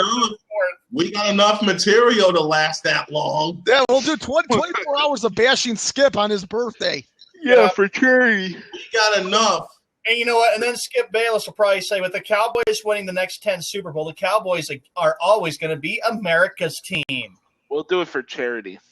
Oh, yeah. Hey, dude. All right. By the way, Snowman, what is this Bash Hour brought to you by? Thank you. Bash Hour today is brought to you by Michigan City Dodge Jeep Chrysler. Get a great used car at a great price. Visit 700 East US Highway 20 in Michigan City, or visit them online at michigancitychrysler-jeep.com. Even they hate Skip Bayless. And, you know, it's sad when your own bashing, when the Skippy Bayless bashing hour has a sponsor, because we know that a corporation doesn't like Skip Bayless as much as we do. Hey, Skip Bayless. I don't like corporations. What's that tell you? Hey, Skip Bayless. I wonder how you're going to feel now that Johnny Manziel now is officially released from the Browns. He was 2-6 as a starter. I'd like to hear your thoughts on that one. Skippy Bayless said that Brownie Masters getting in on the fun. Hey, let me ask you this about Manziel. Does he go to Canada? Oh, you wouldn't even want to go on the Bears. If Manziel was a Bear, I wouldn't even want to go around. Seriously, listen, I don't think Johnny Idiot is not going to any NFL team. I saw Josh's face just light up Bring the next one, Josh. Bring the next one. I apologize to you and my good friend Jonathan Hood, who was my mentor at the Illinois Media School. Frank, you wanted a wrestling one? Well, oh yeah, we didn't get to here it comes. Alrighty. Oh gosh, here we go. Skippy Bale said that ESPN Classics should stop re-airing old episodes of AWA because professional wrestling is horrible. Wait a minute, I fucking love professional wrestling. I don't get this. Dude, I don't get this. What? No, oh my gosh, don't leave me. Frank, you're by yourself. Good, I actually want to be by myself. Listen, I thought Skip Bayless loved professional wrestling. He said he could take The Undertaker. He said he could take Brock Lesnar. Dude, does Skip Bayless have something worse than CTE? I mean, really, well, Skip Bayless, dude, this guy's got some weird brain disorder all of a sudden. He's full of crap, and even Snowman's reaction tells the story. And now we're showing Josh shows up last. Look at Browning. I'm gone. Bye. LOL. Hey, let me ask you: is Bayless going to be at Mania? I mean, seriously, it isn't. That's some grade A homogenized hosting bullshit. Because if you think the Dallas Cowgirls are America's team, you are an idiot. And the fact you say professional wrestling sucks furthers our point that you are the most moronic sports broadcaster of all time, and me considering you a broadcaster is giving you too much credit. Look at Browning. Browning goes, God, I hope not, Frank. That's what. About Skip going to Mania. Y'all want to see the next time Muffin Beds? You know, I would love to see that. You know what? I would love to see. You know, I think Skip Bayless should be the guest ref for the Undertaker Shane McMahon Hell in the Cell match. I hate to say it, Browning. I would not be surprised if he goes to Mania, and I would not be surprised next month if he shows his ugly face in Chicago. And I know 3 people will be out there looking for him. I know one thing. Y'all want to see the next time of Muffin Bids? What? Wait. Before I do that, I want to say one thing. I want Skip Bayless in a Hell in a Cell for 5 minutes. Enough said. Y'all want to see the next time of Muffin Bids? Oh yeah, sure, fire away. Let's see it. Hey, Brownie Master wants to see it. Toilet paper. Dude, now that's going to a new low, dude. Because Skip Bayless is full of shit. I don't know if we should call it that anymore. I mean, what do we call it? Skip Bayless? I mean, does Skip Bayless have some sort of brain disease that nobody on this godforsaken planet has? I'm not sure. He's going to be 65 on December 4th. Same year as Joey Crawford. Maybe like I said, was a bad year for December 4th, we should be on the air for 24 hours with a 24-hour Skip Bayless bashing. Please. Next, please. All right. Skippy Bayless said that Carlton Fisk should not be represented in the Hall of Fame as a Red Sox. Yes. See, well, yeah, he should. Before you go off, Sean, I'll be back. I actually agree with Skip with one portion. He should be represented as a White Sox, but go ahead, Sean. Okay. All right. Hold on. Since I've got this thing, I know that I built this Boston Shrine. I went to there. Check this one out. That's Carlton Fisk. What does that say? Class of 2000. He went in as a Red Sox, you numbnut, and he is perfectly capable of being most famous when he waves the ball fair. He deserves to go in as a Red Sox. He was there. And you know what? What was his dream? To be a Red Sox or to be a Boston Celtic? He was arguably one of the best Red Sox catchers to play the game. He's the real Pudge, not like Ivan Rodriguez. That's the real Pudge, and he deserves to be in the Hall of Fame. You know something, Skip Bayless? You do not deserve to be in the Hall of Fame with anything. If they do, somebody really needs to wash their brains out, and especially you. You need to wash your brain out with all your stupid and bullshit stuff that you say every stinking day. You know what? Let me just say, I just want to say I'm very blessed. I am very blessed to have seen Carlton Fisk play at Old Comiskey Park and the first 3 seasons of New Comiskey. Oh yeah, and I was going to get the snowman about that too. Hey, you know, Sean, you just gave me a great segue. about washing his mouth out? Huh? Yep. Then I said, and Brownie Master, you ready for this? Y'all want to see the next item up for bids? Yes.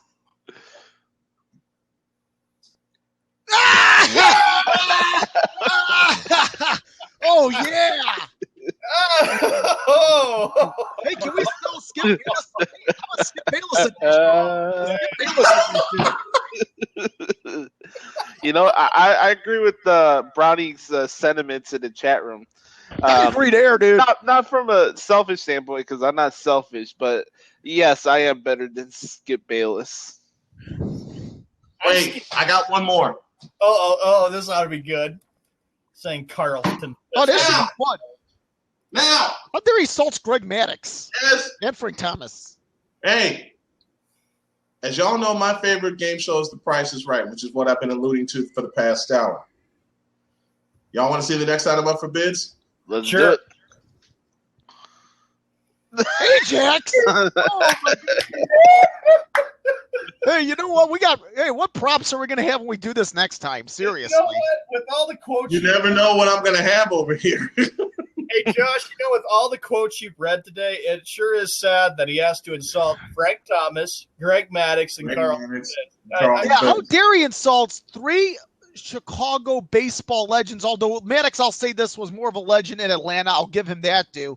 But still, how dare he insults Greg Maddux and he insults all 3 of them? Does Skip Bayless not like baseball? I don't think he does. Guys, let me tell you something. You know what did hurt me about Greg Maddux? Hey, I don't know if the Snowman remembers. This game is up on YouTube. It was April 5th, 1993. The Cubs played the Atlanta Braves at Wrigley Field. It was opening day. And I came home from school. Unfortunately, my mom would not let me stay home from school, despite the fact that that morning I tried to be sick so I could stay home and watch the game. And you got busted.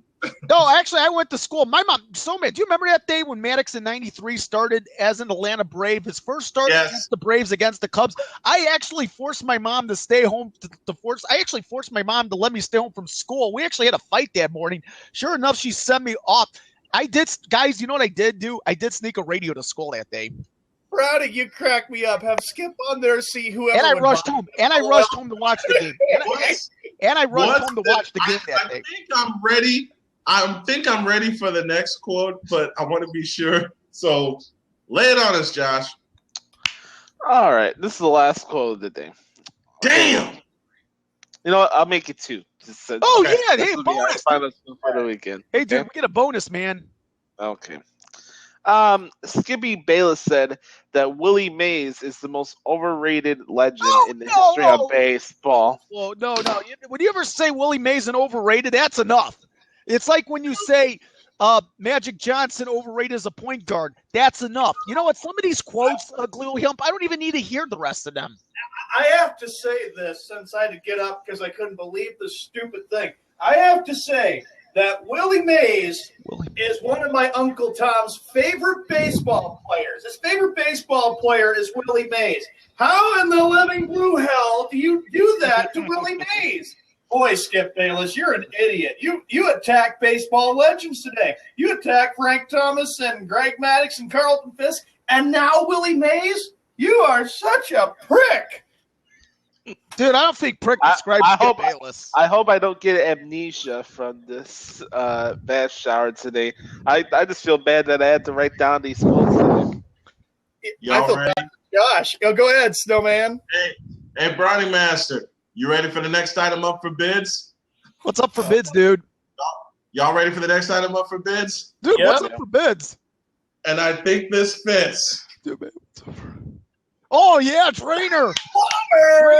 Dude, wait, you know what? I don't even have any of that in my house, dude. Skip uses that before he goes on air. That's his pregame warm-up. And if you win this prize, we will give you a supply of cold air to counteract the hot air that comes out of Skip Bayless. Dude, all of a sudden the sports trade has become a big infomercial. Oh, The influence of Bob Barker, okay? That's all I'll say. All right. Very last Skippy quote of the day. Y'all we got ready? one more. Let's go for it. Put some cold air in Skip's mouth. Okay, dude. The Shacometer 10,000 is off now. Skippy Bayless said that LeBron James is the greatest natural athlete of all time. Natural I'll athlete. be right back. What happened to Jim Thorpe? Is there a meat cleaver? Hey, come on, basketball. What about Dr. J? What about Julius Erving, the greatest dunker of all time? Seriously, I'll take Dr. J over in a dunking contest over MJ any day. Well, come on, Josh and Frank. He praises LeBron James. He thinks he's the greatest thing in the whole world. He thinks he's the best. Dr. J is the greatest dunker in the history of the game, and to that point, the best athlete basketball's ever had. Julius Erving. Correct. Y'all ready? Yep. This is the final. Hey, Brownie Master, you ready?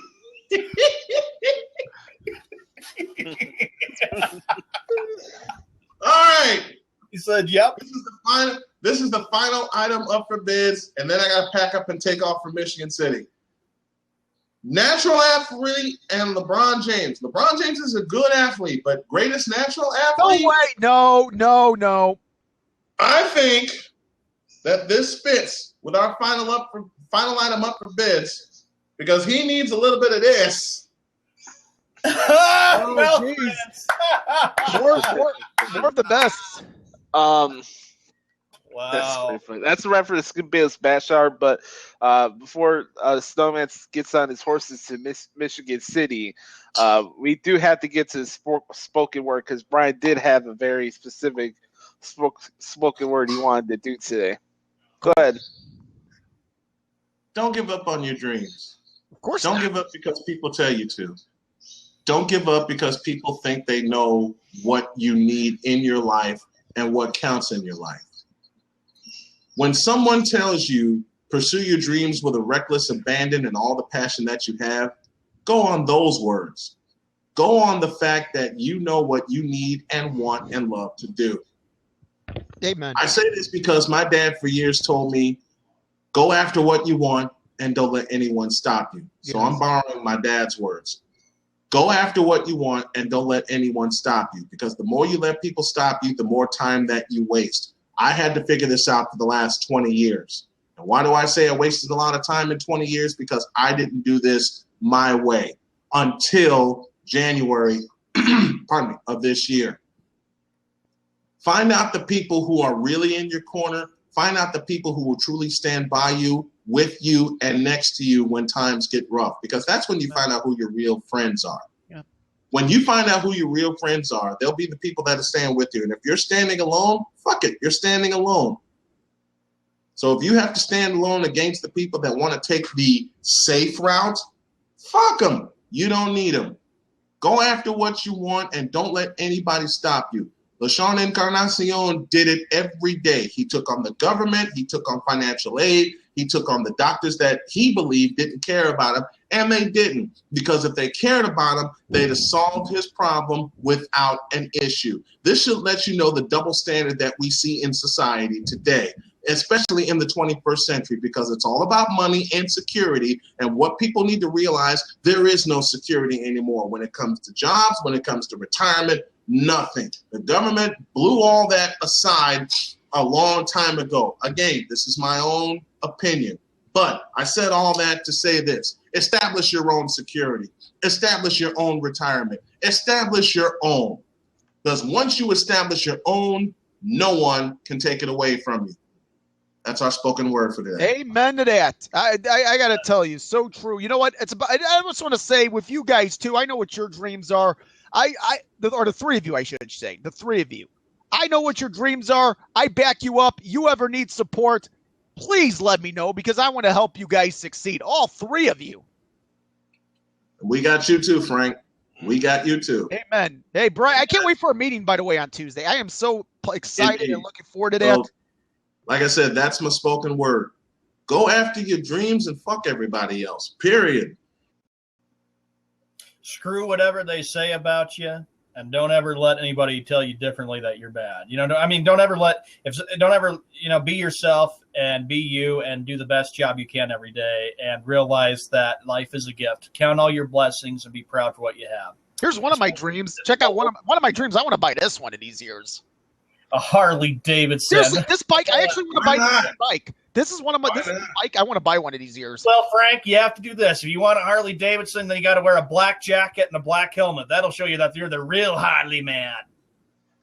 If the day comes where I have to leave here, or I get an opportunity at a bigger place, I want everybody here to know that without you guys here and some of my teachers at ICB or the actual people in my family that actually supported me on this journey to my dream, I'm very grateful for all the people I've met and networked with over the last 5 years, and I feel like I made the right decision going this broadcasting route. I had a good thing going with the music, but it's not worth spending or causing my parents to spend over $20,000 a year for music classes is bullshit. Yes, I guess college, you get a degree, but that doesn't guarantee you shit. It really doesn't. You could go to college for 20 years, and it doesn't guarantee you anything. Does it look good on paper? Sure. But at the same time, you have to realize you have to do what you have to do to make your dreams come to reality. And people have different ways of doing it.